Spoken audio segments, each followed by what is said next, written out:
ప్రఖ్యాత సినీ దర్శకుడు Tollywood hit film director Mehar Ramesh Tirumala శ్రీవారిని దర్శించుకున్నారు. జలుబు, తలనొప్పి, మోకాళ్ల నొప్పులు మరియు నడుము నొప్పి వీటన్నిటికీ ఒక ఆయుర్వేద ఉపశమనం శాస్త్రి బామ్.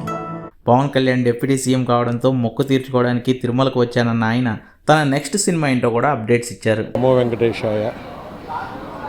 కోవిడ్ తర్వాత స్వామివారిని దర్శించింది ఫస్ట్ టైము. ఇవాళ నా పెళ్లి రోజు సందర్భంగా ఫ్యామిలీతో కలిసి స్వామివారిని దర్శించుకున్నాం.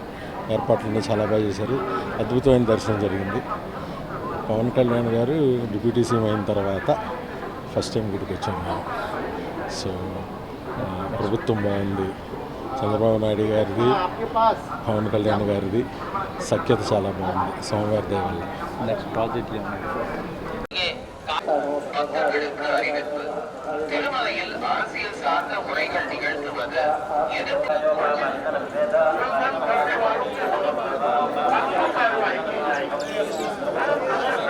క్షేత్రం నందు రాజకీయ ప్రసంగాలు చేయడం మరియు అభ్యంతరకరమైన అతిక్రమించడం చట్టపరమైనటువంటి చర్యలు తీసుకోబడతాయి. నమో వెంకటేశాయ. తిరుమలയിൽ அரசியல் சார்ந்த உரைகள் நிகழ்த்துவது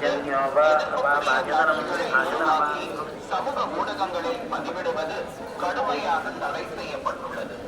விதிமுறைகள்